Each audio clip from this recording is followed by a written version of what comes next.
Sí, doctor, ya puede comenzar.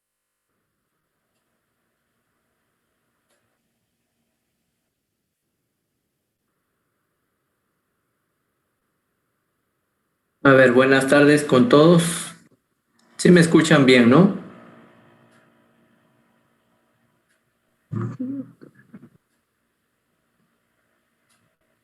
Mayra, ¿me escuchan? Sí, doctor, sí se le Sí, escucha. ¿no? Sí. Ya. Muy bien. Bueno, buenas tardes. El día de hoy...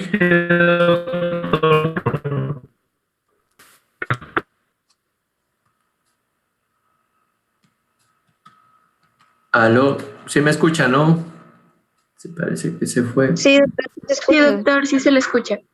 Ya. A ver. Entonces, el día de ahora vamos a hacer todo lo que es, en realidad, desórdenes del movimiento, ¿no? Principalmente vamos a tratar la enfermedad de Parkinson. La enfermedad de Parkinson es, es una enfermedad neurodegenerativa crónica que es la principal enfermedad dentro de los desórdenes del movimiento. Vamos a empezar haciendo un casito clínico. Esta es la característica típica de un paciente con enfermedad de Parkinson, ¿sí? La caminata, ¿no? Una caminata a pasos cortos, con una ligera flexión hacia adelante, una fascia mímica. La mayoría de los pacientes puede tener temblor, un temblor que es de reposo principalmente, y la fase amímica. Vamos a empezar con un casito clínico. Mujer de 27 años de edad, nacida y residente en el Callao, soltera y sin embarazos. Profesora de educación inicial. Sus padres y dos hermanos se encuentran sanos. En abril de 1998, los familiares la notaron desinteresada en su cuidado personal, con tendencia a permanecer callada y no expresar sus estados afectivos. Reacia para visitar a sus familiares y amistades. Disminuyó considerablemente su colaboración con las actividades diarias del hogar. No hubo modificaciones en el apetito ni en el ritmo del sueño. Estos síntomas se desarrollaron en el lapso de 2 meses. Después aparecieron movimientos rápidos en la mano derecha a manera de sacudidas, especialmente al realizar movimientos intencionales, tales como manipular cubiertos, escribir, usar tijeras y emplear la escoba. Estas molestias se intensificaron progresivamente, interfiriendo en grado alto los actos más elementales, como la escritura se volvió micrográfica e incoordinaba groseramente. Las dificultades en la marcha evolucionaron insidiosamente, caracterizándose por rigidez al caminar, giros lentos en cada uno de los pasos, con rotación externa de las caderas y rotación interna de las piernas, lo que configuraba una apariencia saltarina al caminar. Entonces, si ustedes ven, es una mujer de 26 años, joven, profesora, soltera, aparentemente sus padres y sus hermanos sanos, pero hay un trastornos psiquiátricos, ¿no? O sea, aparentemente vemos acá un trastorno de ansiedad y depresión, por todo lo que nos dice acá. Hay modificaciones en el apetito, en el ritmo del sueño. Hay, acá al finalizar nos dicen que hay dificultades tanto en lo que es las dificultades en la marcha, hay rigidez al caminar, giros lentos en cada uno de sus pasos. Entonces nos están hablando de un síndrome parkinsoniano aunado a trastornos psiquiátricos, y acá por último nos mencionan una rotación externa de las caderas, rotación interna de las piernas, lo que da una apariencia saltarina al caminar. Entonces, todo esto el médico lo interpreta sus trastornos como psicógenos, prescribiéndole ansiolíticos y antidepresivos durante 2 meses, sin obtener mejoría. A los 6 meses del comienzo clínico de la enfermedad, se encontraba disártrica, con acentuación incoordinada, con acentuada incoordinación de los miembros. Había cialorrea y disfagia cervical. Su expresión facial era burlona o irónica. Las sacudidas en la mano derecha eran grotescas y consistían en movimientos rápidos a manera de un aleteo cuando levantaba el brazo o trataba de aprender objetos, que terminaban cayendo por la dismetría y torpeza extremas. En otro centro hospitalario se planteó el diagnóstico diferencial con parkinsonismo juvenil y temblor esencial. Un electroencefalograma y una tomografía axial computarizada del cerebro fueron interpretados como normales y le prescribieron levodopa y carbidopa, 125 miligramos cada 6 horas, propanolol, 40 miligramos cada 8 horas, durante 2 meses, sin modificaciones positivas de los signos. Se solicitó estudios del cerebro con resonancia magnética, dosaje de ceruloplasmina. Entonces, lo que yo quiero que lleven de este casito es lo siguiente, no todo lo que tiembla o todo lo que tiene un síndrome parkinsoniano va a ser una enfermedad de Parkinson. Sabemos que la enfermedad de Parkinson es el parkinsonismo idiopático, o sea, un síndrome parkinsoniano idiopático, esa es la enfermedad de Parkinson.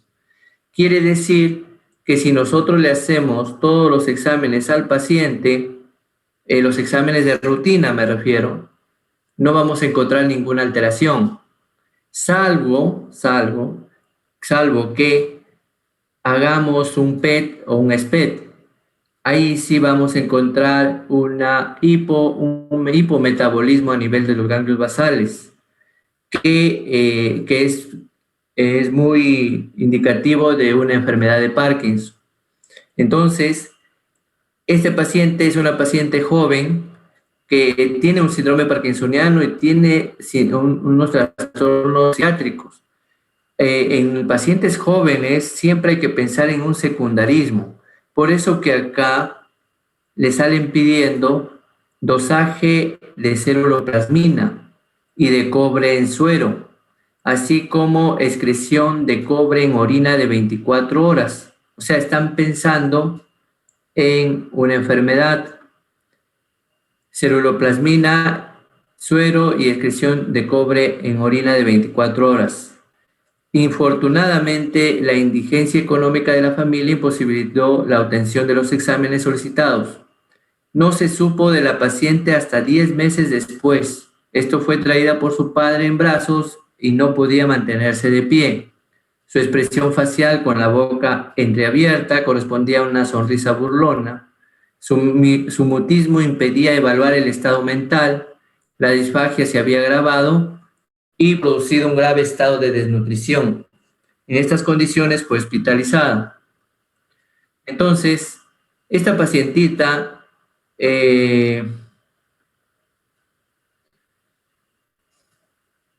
Ander Anthony Barbosa. Ander, ¿está durmiendo, Ander? ¿Me escuchan? Sí se escucha, doctor. Sí se escucha, ¿no? Ander ha dejado prendido la máquina. Alejandro Juárez.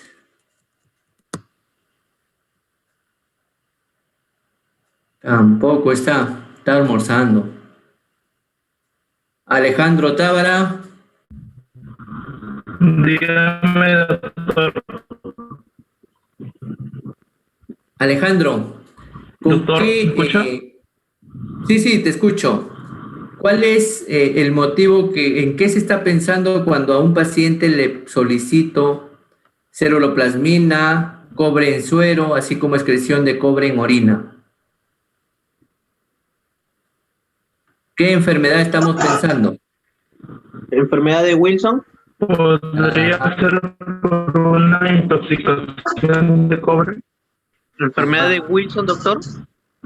Exacto. Entonces, este casito es pues una enfermedad de Wilson, ¿no? Entonces, siempre hay que pensarlo, ¿ya? Este caso clínico yo lo he puesto a propósito para que ustedes vean, como les repito, que no todo lo que tiembla y no todo lo que es un síndrome parkinsoniano va a ser una enfermedad de Parkinson. Siempre hay que descartar otras cositas. Entonces, vamos empezando. ¿Qué son las enfermedades de trastornos del movimiento? Son enfermedades neurológicas en las que predominan las alteraciones en la forma y la velocidad de los movimientos corporales. En general, afectan a los ganglios basales. Existen dos grupos hipocinéticos y hipercinéticos. Los hipocinéticos, pobreza o lentitud del movimiento, y suelen acompañarse de un aumento del tono muscular o rigidez, denominados síndromes rígido-aquinéticos o parkinsonianos, y los hipercinéticos, que se caracterizan por la presencia de movimientos involuntarios anormales o disinesias. Entonces, ¿qué son los ganglios basales? Grupo de núcleos subcorticales relacionados directamente con el inicio y control de los movimientos voluntarios. Su función consiste en procesar y modular la información proveniente de la corteza motora para la adecuada realización de los movimientos voluntarios. ¿Listo? Estos son el conjunto de ganglios basales que ustedes ya lo han de haber revisado en neuroanatomía, en semiología neurológica, y el núcleo estriado. Ahí está el núcleo caudado y el putamen, globus pálido, parte interna y parte externa, la sustancia negra, pars compacta y par reticular, el núcleo subtalámico y los núcleos talámicos ventral anterior y ventral lateral, y el estriado es el principal, pues, ¿no? El estriado, que está compuesto por el núcleo caudado, ¿ya? Y el putamen. ¿Listo? No me voy a demorar mucho en esto porque esto es parte, no es tanto que tiene que ver con lo que ahora nos convoca. Recuerden que estamos en el curso de neurología.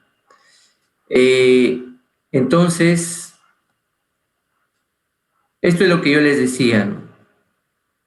Un cerebro normal, esta es una prueba del SPED, miren cómo funciona, ¿no? Acá está funcionante todos sus ganglios basales, el caudado, el núcleo lenticular, que está formado por el globo pálido hacia adentro y el putamen hacia afuera. En cambio acá, este es un paciente con Parkinson, miren. Sí me están siguiendo, ¿no? ¿O estoy hablando solo? Sí, doctor. Sí, doctor. Sí. Entonces, acá miren, esto, el caudado y el núcleo lenticular acá está afectado, ¿no? No hay un metabolismo. Entonces, eso es para que ustedes más o menos tengan la idea de qué es lo que está pasando con los ganglios basales cuando encontramos a un paciente con un síndrome parkinsoniano o una enfermedad de Parkinson. Y síndromes hipocinéticos o parkinsonianos, ¿no? El síndrome parkinsoniano requiere la presencia de asinesia asociado a otro signo. Esto es importante, ¿eh? O sea,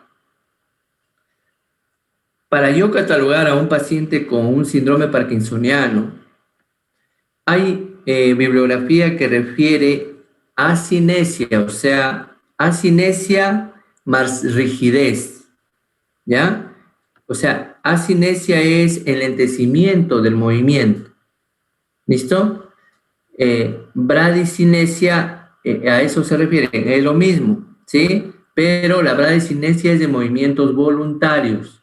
Entonces, si un paciente encontramos con bradicinesia o enlentecimiento para hacer su vida diaria y aunado a eso rigidez, ya estamos hablando de un síndrome parkinsoniano, ¿sí? Entonces, pero hay otra bibliografía, como la que nos menciona acá, que nos dice asinesia, o sea, bradicinesia, asociado a cualquier signo, como el temblor, la rigidez o la inestabilidad postural. Estos 4 signos son características de la enfermedad de Parkinson o de un síndrome parkinsoniano.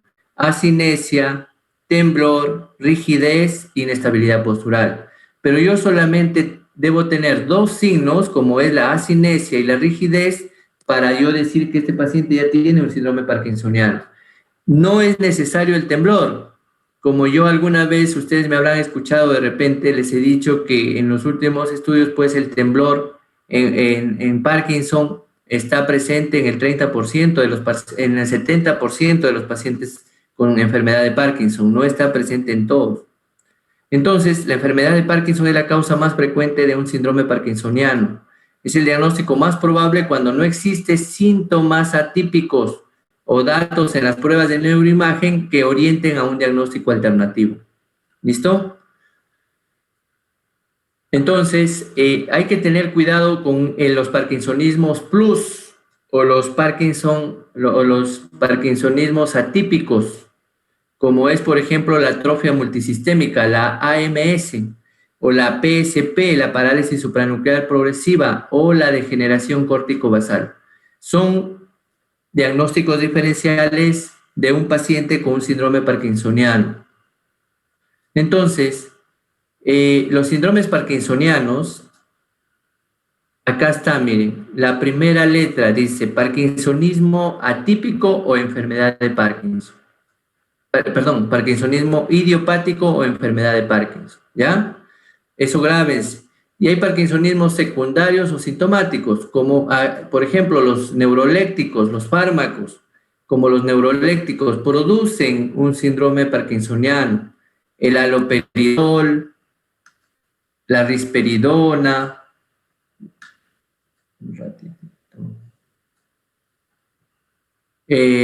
los bloqueadores dopaminérgicos, como por ejemplo la metoclopramida, la sulpiride. Entonces, esto tienen que ustedes tener en cuenta siempre.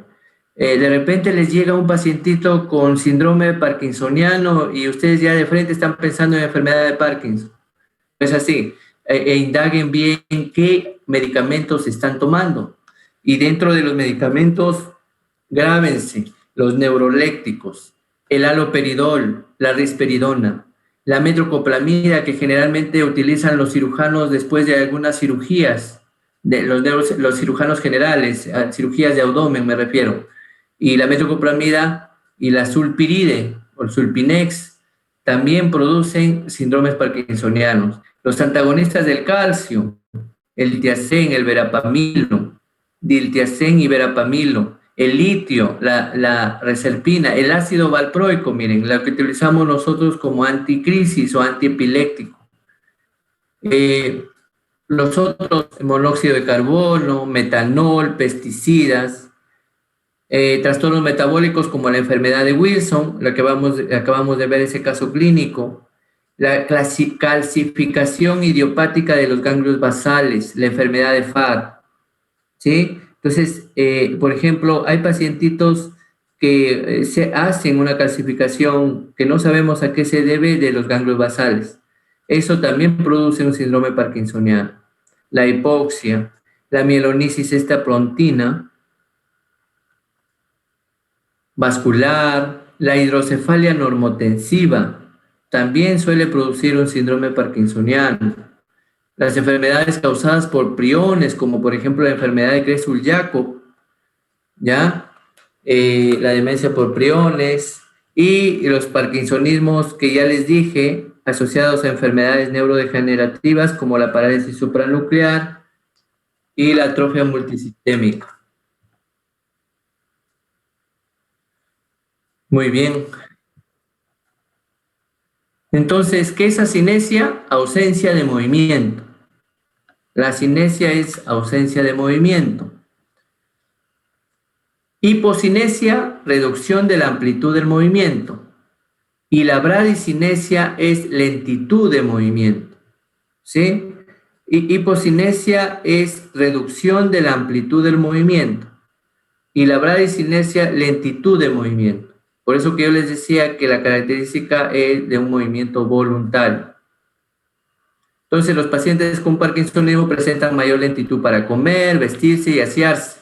Les cuesta levantarse de un asiento, darse la vuelta en la cama, realizar movimientos de precisión con las manos. La rigidez. Suele ver dos tipos de rigidez, ¿ya? La rigidez en rueda dentada y la rigidez espástica, ¿ya? En la enfermedad de Parkinson, en el síndrome parkinsoniano, la rigidez es en rueda dentada, ¿sí? O sea, hay resistencia continua en todo el recorrido de la articulación.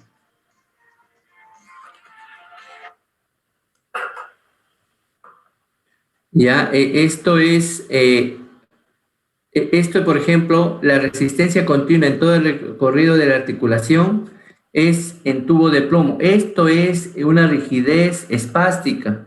Esto se ve en los ACVs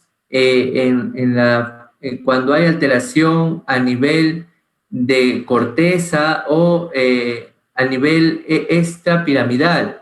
¿Listo? En cambio, lo que es parkinsoniano, la rigidez es en rueda dentada.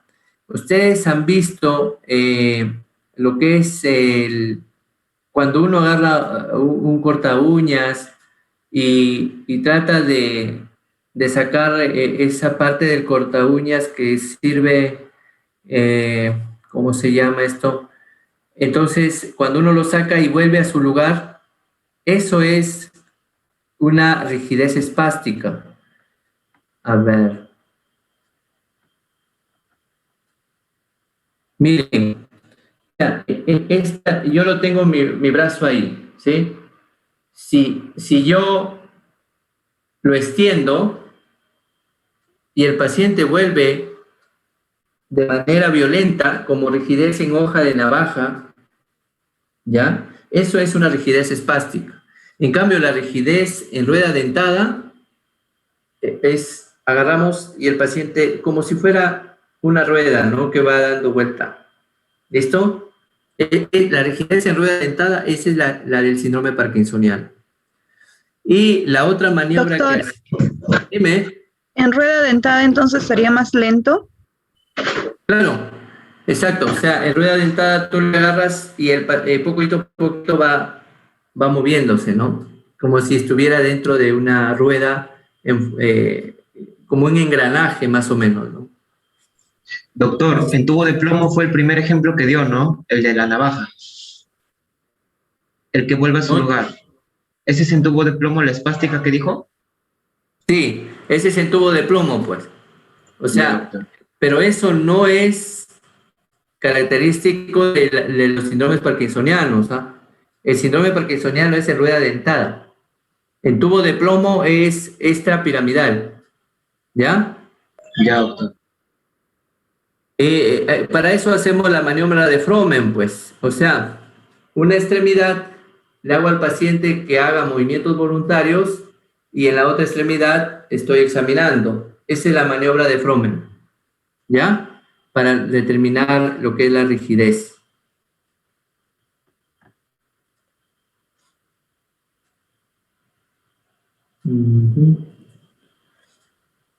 Entonces, el temblor. Otra característica del síndrome parkinsoniano. El temblor en un paciente con enfermedad de Parkinson, el temblor es de tipo reposo. O sea, es un temblor de reposo y siempre es rítmico. Ustedes saben que el temblor siempre es rítmico. Y la ritmicidad es más o menos de 4 a 6 Hz. ¿Ya? Y como yo les decía, casi el 70% de los pacientes es el primer síntoma de un paciente con Parkinson.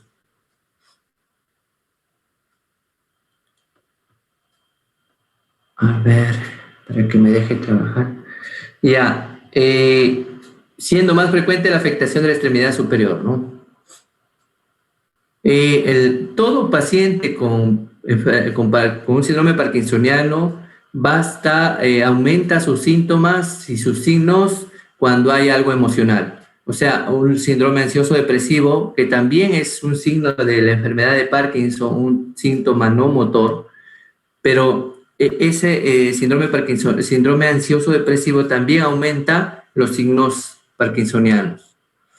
Inestabilidad postural, trastornos de la fijación postural, del equilibrio y de los reflejos posturales, suelen adoptar una postura simiesca, caracterizada por flexión del cuello, tronco y extremidades, y la marcha se vuelve más lenta con arrastre de los pies. Ya les dije al empezar la clase, esa figura nunca lo olviden, la primera diapositiva. ¿Listo? E incluso la cantocormia. La cantocormia es cuando el tronco del paciente con las extremidades forman un ángulo de 90 grados. ¿Ya? O sea, el paciente camina, no sé si habrán visto ustedes, han tenido la oportunidad de ver, el paciente camina como, digamos así, como agachado, ¿no? O sea, totalmente una postura de 90 grados, un ángulo de 90 grados entre el tronco y las extremidades inferiores. Fenómeno de festinación. El paciente tiene, o sea, para iniciar la marcha hay bloqueos al girar o al llegar a un obstáculo, ¿sí? El paciente se queda, por así decirlo, como pegado al piso. No puede iniciar la marcha. Eso se llama freezing, ¿no? O sea, ustedes que manejan el inglés mejor que yo, entonces freezing es un bloqueo, ¿sí? Y el fenómeno de festinación es marcha a pasos rápidos y cortos, que el paciente no lo puede detener. O sea, un paciente que camina solito, rapidito, y de ahí vuelta para. O sea, marcha a pasos rápidos y cortos. Ese es el fenómeno de festinación. Y por lo tanto, todas estas alteraciones posturales nos llevan a un riesgo de caídas.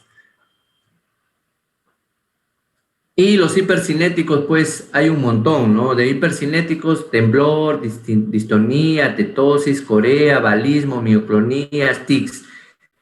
La clase, principalmente, si ustedes habrán visto sus sílabos, es tratar la enfermedad de Parkinson. ¿Listo?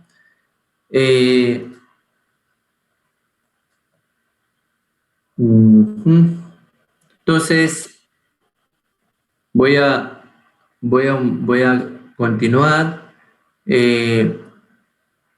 Diferentes tipos de temblor de acción, que generalmente es por lesiones cerebelosas. Espérense. Sí, entonces el temblor de reposo, ya les dije que es de Parkinson. Temblor de acción. Y acá tenemos pues el temblor que es característico, el temblor postural, que es el que se produce mientras se mantiene voluntariamente una postura contra la acción de la gravedad. Por ejemplo, al mantener los brazos extendidos, ¿no? El temblor postural. Y es característico del temblor esencial y del temblor fisiológico, ¿ya? El temblor esencial es un temblor cinético porque se presenta al movimiento y postural, ¿ya? El temblor esencial. El temblor esencial generalmente no vamos a encontrar ninguna alteración neuroimagenológica, ¿no? ¿Listo? Y el temblor de acción, pues, se da sobre todo cuando hay lesiones cerebelosas, ¿ya? No le estoy dando tanta importancia porque lo más importante, vamos a ver la enfermedad de Parkinson. Distonías, movimientos distónicos, son producidos, ¿por qué? Porque hay movimientos de torsión producidos por la contractura muscular simultánea de agonistas y antagonistas, ¿ya? O sea, hay un desequilibrio en lo que es los movimientos de los músculos agonistas y antagonistas y por ende se produce una distonía. Las distonías, pues, hay bastante tipos de distonías, pero la distonía que generalmente más frecuente vemos es la distonía cervical, ¿no? No sé si habrán visto pacientitos en los cuales se están conversando lo más normal y de repente se voltean así, ¿no? Y esa es una distonía de los núcleos, de los músculos trapecio y el esternocleidomastoideo, que hacen que esto se contrae acá se contrae y lo lleva al paciente a hacer este movimiento, ¿no? Y eso es bastante pues molestoso y todo lo que lleva, que tienen que, eso lo tratamos con aplicación de toxina botulínica. Ese es un tipo de distonía. Sí me están escuchando, ¿no? O viendo. En la distonía, hace ese movimiento, pero normal, puede manejarlo luego su cabeza normal, ¿no? O sea, por un tiempo, es temporal, por un tiempito, 1 o 2 minutos, el paciente está ahí y luego regresa a su normalidad. Pero hay pacientes en los cuales ya es muy continuo. Y entonces ahí viene la calidad de vida que tiene el paciente, ¿no? En esos casos le aplicamos toxina botulínica a los músculos que tienen que ver con el movimiento. En este caso sería una aplicación al esternocleidomastoideo y al trapecio, ¿no? De acuerdo a lo que nos diga el examen de la electromiografía. Doctor, ¿se puede llamar a eso TIC? TIC no, el TIC es diferente. Los TIC generalmente son movimientos de tipo rítmicos, ¿ya? Y que se presentan en cualquier parte del cuerpo. Pero un tic puede aparecer como desaparecer. O sea, aparece y desaparece así de la nada, ¿ya? Y que tiene que ver los tic más con la parte psiquiátrica o psicológica, ¿no? ¿Listo? Ya. La tetosis son movimientos rítmicos, movimientos continuos y lentos que suelen afectar a las extremidades. Por ejemplo, no sé si ustedes habrán visto algunos pacientitos que tienen insuficiencia hepática y esta es una tetosis, así, se mueven, una tetosis. Ya. La Corea existe dos tipos de Coreas. La Corea de Huntington y la Corea de Sydenham. La Corea de Huntington es la Corea genética, ¿ya? En cambio, la Corea de Sydenham es lo que es pacientes que tienen alguna infección por el estreptococo, ¿ya? En cambio, a él se le da tratamiento con algún antibiótico y los pacientes generalmente mejoran. En la de Sydenham. La de Sydenham es, hay que darle, generalmente se presenta en los niños. Entonces, ¿qué significa Corea? Corea es danza, ¿no? La del baile del zambito, que generalmente le dicen, la Corea de Huntington, ¿ya? Movimiento irregular, o sea, el paciente se mueve por todo lado. Yo tengo ahorita 2 pacientitos de forma particular con Corea de Huntington. Ustedes saben que la Corea de Huntington pues es genético, ¿no? O sea, hay un gen que se altera y por lo tanto hay familias que presentan esta Corea, ¿no? Yo tengo a 2 hermanos que tienen esto. Movimiento irregular, no predecible, de duración breve, cambia de una parte corporal a otra sin una secuencia definida, ¿no? Suele tener una localización distal y es de baja amplitud. Lastimosamente no podemos, de repente ustedes por internet pueden ver en YouTube, a veces hay buenos tutoriales de los movimientos involuntarios, pero la Corea son movimientos de tipo irregulares. El paciente jamás está tranquilo, ¿no? O sea, se mueve su brazo, la cara, se mueve el tronco, las extremidades inferiores, o sea, por eso que le colocaron el baile del zambito, ¿no? Anteriormente. Acá le dice que la Corea puede ser una manifestación de gran número de enfermedades adquiridas o hereditarias. Acá lo que yo les decía, las más importantes son la enfermedad de Huntington y la Corea de Sydenham, y la producida por exposición a fármacos, ¿no? Discinesias tardías. Acá me pongo énfasis en algo. Cuando un paciente toma levodopa carbidopa, ustedes saben que la levodopa carbidopa es el tratamiento ideal, o sea, no ideal, sino el tratamiento de elección para un paciente con enfermedad de Parkinson. Pero cuando uno le da al paciente por 5 a 8 años, ya está recibiendo su levodopa, vienen los efectos adversos de la levodopa. Y uno de los efectos adversos son las discinesias o movimientos involuntarios, tipo discinéticos.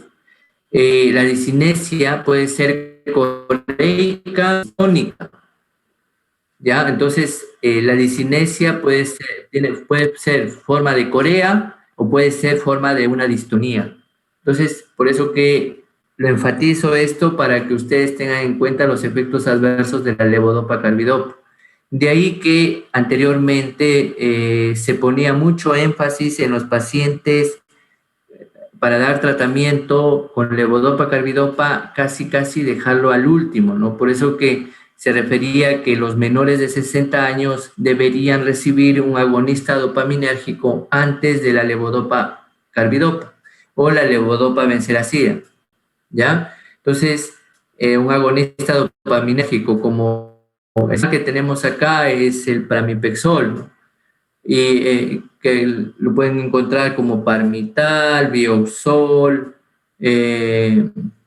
Pramix, o sea, los diferentes tipos de marca comercial.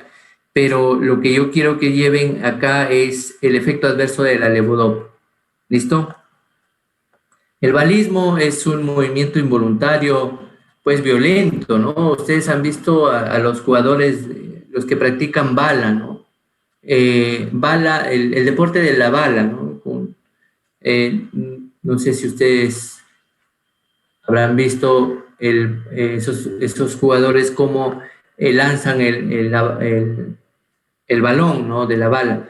Entonces, eso significa, el balismo es lanzar o arrojar, ¿sí? O sea, es movimiento brusco, movimiento muy brusco, ¿sí? Suele afectar a la porción proximal de una extremidad y se caracteriza por ser brusco, irregular y de gran amplitud. Empeora con la realización de movimientos voluntarios, disminuye con la relajación y se suprime con el sueño. Se asocia con lesiones del núcleo subtalámico, estriatal, del tálamo o de la cerebral. Ya el núcleo del Luis. Las mioclonías son movimientos rápidos, breves y de amplitud variable. Una mioclonía, esta es una mioclonía, ¿ya? Así. O sea, contractura muscular que hace que el grupo muscular afectado desplace a la extremidad, ¿ya? Esa es una mioclonía, o haya un desplazamiento. Es diferente a una fibrilación. La fibrilación y las fasciculaciones. La fibrilación solamente lo vemos, la fibrilación lo vemos solamente con electromiografía. Las fasciculaciones es la que el paciente nos dice, doctor, me salta el músculo, ¿ya? Esa es una fasciculación. O de repente me dice el paciente, siento como culebritas en mi músculo, ¿ya? O sea, se mueve el músculo, pero no desplaza a la región afectada, ¿no? ¿Sí? Entonces, pero la mioclonía sí, el paciente generalmente se da en las extremidades y el paciente pues lo bota, ¿no? O de repente está cogiendo alguna cosa y producto de la mioclonía hace que lo suelte, ¿ya? Esa es una mioclonía.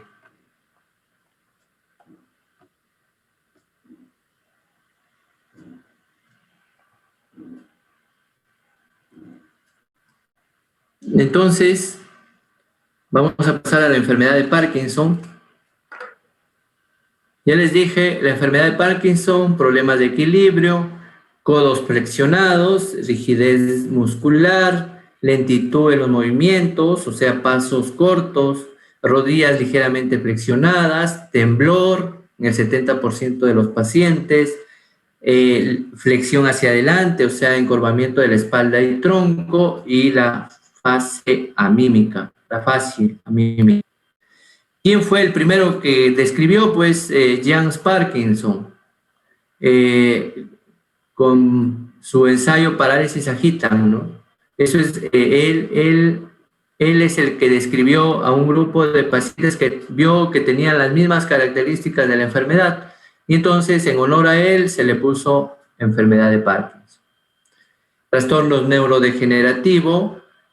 Las manifestaciones son fundamentalmente motoras, sí, pero antes aparecen los síntomas no motores, como por ejemplo la anosmia, la depresión, la ansiedad, la alteración cognitiva, la disfunción sexual, la pérdida de peso. Son trastornos, son síntomas no motores de la enfermedad de Parkinson. Y la enfermedad de Parkinson, que tiene los síntomas motores, todo lo que es un síndrome parkinsoniano: temblor de reposo, bradicinesia, rigidez en rueda dentada y trastornos de la marcha. ¿Listo? Entonces, ya les dije que el temblor es de reposo, ya les dije que la bradicinesia es en rueda dentada, la bradicinesia es el enlentecimiento para hacer sus cosas del paciente, ¿ya? La rigidez es en rueda dentada, y puede, al final de la enfermedad hay trastornos en la marcha, ¿sí? O sea, los trastornos de la marcha, yo diría que, o sea, no tanto al final de la enfermedad, sino dado unos años de enfermedad, ya empiezan los trastornos de la marcha. Pero, discúlpenme ahí, los problemas de la inestabilidad se presentan al final de la enfermedad, ¿ya? La inestabilidad postural, al final de la enfermedad. En cambio, los trastornos de la marcha pueden empezar desde el inicio de la enfermedad, ¿ya? Eso sí, graves. Trastornos de la marcha, rigidez, bradicinesia y temblor de reposo. Esto es importante. Conforme van pasando los años, a mayor edad, mayor riesgo de hacer Parkinson, mayor prevalencia de la enfermedad, ¿ya? Es más común en hombres que en mujeres. Siempre lo malo es para los hombres, ¿ah? Las mujeres, creo que por estas cosas de hormonal, les protegen algo de estas enfermedades, ¿no? Entonces, más común es en hombres que en mujeres. Y la enfermedad de Parkinson está caracterizada por la degeneración de neuronas dopaminérgicas en la sustancia negra, pars compacta, y la subsecuente pérdida del input dopaminérgico al estriado, ¿no? ¿Sí? Entonces, por una degeneración de la pars compacta. Pérdida neuronal en la sustancia negra, especialmente en las neuronas dopaminérgicas de la pars compacta. Ya lo vimos. Ahí les dejo, de acá les voy a pasar, bueno, ojalá, si es que gustan, ¿no? Les paso de acá mis diapositivas. Entonces, en la patogenia encontramos inclusiones citoplasmáticas y alinas llamadas cuerpos de Lewy, ¿ya? Y la etiología de esta enfermedad es multifactorial. Factores genéticos y factores ambientales. Ya hay muchos factores que influyen para que un paciente nos haga la enfermedad de Parkinson. Pero, ¿qué se ha visto? Se ha visto, por ejemplo, que los pacientes que tienen un trastorno, que están muy expuestos a los pesticidas, están en mayor riesgo de hacer enfermedad de Parkinson. Y lo contrario sucede cuando un paciente fuma, o sea, mucha exposición al tabaco o mucho consumo de café. Más bien refieren que es un factor protector. Eso sí ya está probado en estudios, ¿ya? Pero no por eso ustedes le vayan a decir a sus pacientes que fumen, ¿no? Porque se mueren de cáncer, pues, ¿ya? Entonces, participación de factores relacionados con el envejecimiento, con mayor duración de exposición a algún factor de riesgo ambiental, las formas familiares se han identificado proteínas claves en la patogénesis de la enfermedad de Parkinson. Entonces, hay un pequeño porcentaje de pacientes con enfermedad de Parkinson que son genéticos, que hay alguna alteración genética. Es menos del 1%, ¿ya?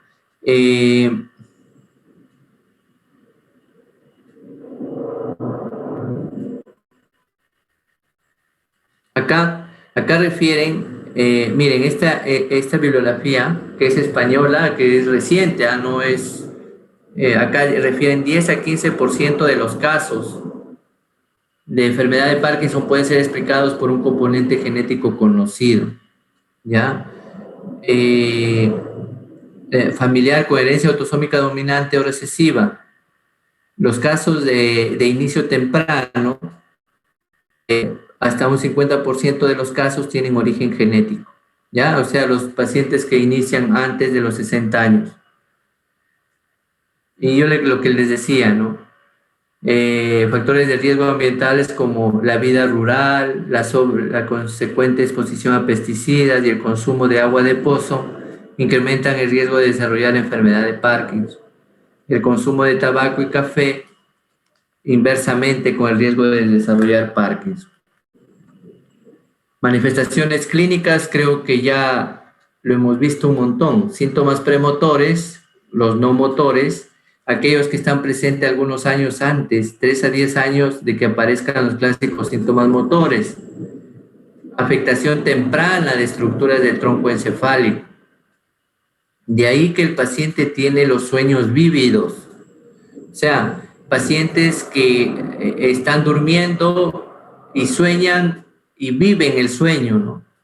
Y de ahí que los pacientes golpean a la persona con que duermen, porque sueñan que le están atacando y pues por defenderse le golpean a la persona que está a su costado.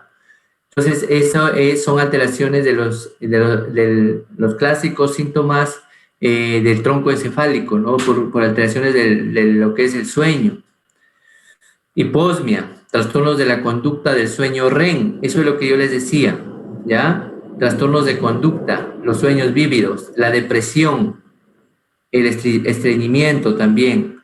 Un paciente con Parkinson tiene estreñimiento bastante. Las neuropatías también puede haber, dolor, el dolor de hombro. Un paciente que les llegue con dolor de hombro, hay que evaluarlo bien, hay que ver si no hay rigidez en rueda dentada en esa extremidad. Yo he tenido un número de pacientes con dolor de hombro que llegan y se han paseado por un montón de médicos con dolor de hombro y tienen un síndrome parkinsoniano tan leve que es difícil a veces de evidenciarlo, ¿no? Pero empezamos con el tratamiento como si fuera una enfermedad de Parkinson y el paciente mejora de su dolor, ¿ya? Trastornos cognitivos y conductuales. Acá tenemos, esta es sacada de la Continuum, de la Academia Americana de Neurología del 2019. Mira, trastornos del desorden afectivos, anedonia, ansiedad, apatía, depresión, trastornos disautonómicos como una hipotensión ortostática también puede tener un paciente con enfermedad de Parkinson. Disfunciones cognitivas, bradifenia, inacción, alteraciones de la memoria, fatiga, 36%, disfunción gastrointestinal, la constipación, el estreñimiento en el 39% de los casos, disfunción sexual, 28%. ¿Ya? Entonces tengan en cuenta estos trastornos no motores de la enfermedad de Parkinson. Y los síntomas motores, pues, el inicio siempre es asimétrico. Se inicia en la mitad del cuerpo, por así decirlo. Y la progresión de la enfermedad es gradual. Puede comenzar con una disminución de la destreza, sobre todo con los movimientos finos, micrografía. El paciente de lo que escribía normal, escribe chiquito. torpeza en un pie al caminar, más frecuente que se inicie con temblor de reposo de una extremidad, disminución del aseo. Cuando quieran evidenciar si un paciente tiene o no tiene un síndrome de Parkinson, háganlo caminar y van a ver, nosotros cuando caminamos hacemos el brazo sin darnos cuenta, ¿no? El brazo. ¿Qué pasa con el paciente con Parkinson? El paciente con Parkinson no hace ese braceo, está rígida la extremidad, ¿ya?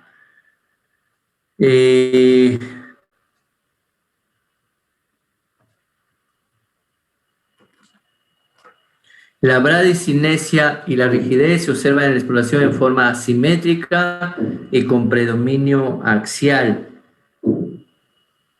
¿Ya? Expresión facial reducida, o sea, lo que les decía, la facie amímica, y la inestabilidad progresiva, ¿no? Lo que después corrobora con caídas. Los episodios de bloqueo o freezing que aparecen al principio, al iniciar la marcha. En esos casos, ¿qué recomendamos al paciente? Que cuando quiere iniciar la marcha, pues lo haga como marcha de caballo, ¿no? O sea, que levante el pie para que pueda dar el primer paso y ahí empieza ya. La voz se torna monótona e hipofónica. Un ratititito.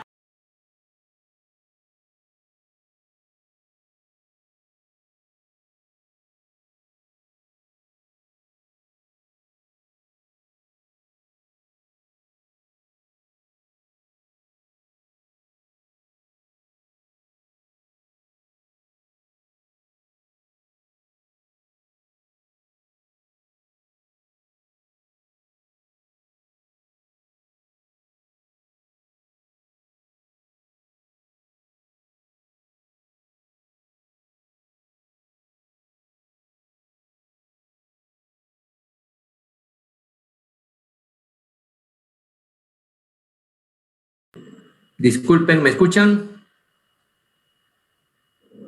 Sí, doctor. Muy bien, entonces, como yo les decía, la voz se torna monótona e hipofónica, ¿no? Ahí está, para que ustedes vean lo mismo, ¿no? Ya para que nunca se olviden, mejor dicho, ¿ya? Pequeños pasos, falta de balanceo, fase hipomímica. Y esto es el estadio que antes, la evolución, ¿no? Antes se utilizaba, pero últimamente en realidad esto no lo utilizamos, ¿no? ¿Ya? El diagnóstico, pues, acá esto es de la Medicine, de la revista Medicine. Acá, por ejemplo, miren, ¿qué criterios da el Banco de Cerebros de la Sociedad de Enfermedad de Parkinson del Reino Unido? Diagnóstico de síndrome parkinsoniano, bradicinesia, miren, y algunos de estos síntomas, los que yo les decía al principio, ¿no? Rigidez, temblor de reposo de 4 a 6 Hz y una inestabilidad postural, pero no causada por compromiso visual, vestibular, cerebeloso o propioceptivo. Criterios que apoyan el diagnóstico de la enfermedad de Parkinson. O sea, que puede haber una enfermedad de Parkinson. Se requiere 3 o más para un diagnóstico definitivo de enfermedad de Parkinson. 3 o más. Que comience unilateral. Que el temblor que sea de reposo, que sea un cuadro progresivo. Que haya asimetría persistente que comprometa más el lado en que él comenzó. Que haya una excelente respuesta a la levodopa de 70 a 100%. Corea grave inducida por levodopa. Respuesta a la levodopa por más de 5 años. Curso clínico de 10 años a más. ¿Ya? Y esto es el diagnóstico diferenciales. Tratamiento. Le recuerdo que para esta enfermedad no hay cura, solamente es sintomático, es para los síntomas y signos de la enfermedad. Lo que utilizamos es, como yo les dije, el tratamiento que damos es la levodopa. La levodopa entra al organismo y se metaboliza a dopamina, que es lo que le falta al paciente. Pero ¿qué pasa? La levodopa, si yo le administramos sola al paciente como levodopa, nosotros tenemos un montón de receptores dopaminérgicos, ¿no? Un montón de receptores de dopamina en todo el organismo. También lo tenemos en el aparato digestivo. Entonces, si la levodopa yo le administro al paciente pura, jamás va a atravesar la barrera hematoencefálica y va a llegar al sistema nervioso central. Por eso que se utiliza con levodopa, carbidopa. La carbidopa es la que permite que no haya, que no se absorba la levodopa, por así decirlo. Ya ustedes lo leen después. Yo les estoy tratando de que ustedes entiendan por qué utilizamos levodopa con carbidopa o levodopa con benseracida. ¿Ya? Entonces, ese es el mecanismo por el cual nosotros damos la levodopa más carbidopa o benseracida. Entonces, la levodopa, en combinación con un inhibidor de la dopa descarboxilasa periférica, ya les dije que es la benseracida o carbidopa, o puede ser la benseracida o la carbidopa, es la terapia más efectiva para el control de los síntomas motores de la enfermedad de Parkinson. Y es la eficaz tanto en la etapa inicial como tardía. Miren, como yo les dije, había estudios que iban diciendo que al paciente, al principio de la enfermedad, deberíamos darle un agonista dopaminérgico antes de iniciar con levodopa. Pero en el 2019, cuando yo asistí al Congreso Americano de Neurología,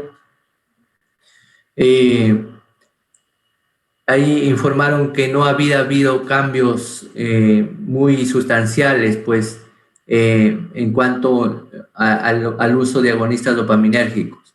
Aún así, todavía las guías lo siguen recomendando que la levodopa lo utilicemos no tan temprano en el paciente por los efectos adversos que puede producir. ¿Ya? La respuesta terapéutica con la levodopa puede observarse al cabo de 1 o 2 semanas de comenzado el tratamiento. Agonistas dopaminérgicos como el pramipexol, el rupirinol, la rotigotina. ¿Cuáles tenemos en el Perú? El pramipexol. Son fármacos eficaces que pueden usarse en monoterapia y producen menos discinesias que la levodopa en pacientes de novo, o sea, pacientes que recién debutan con la enfermedad.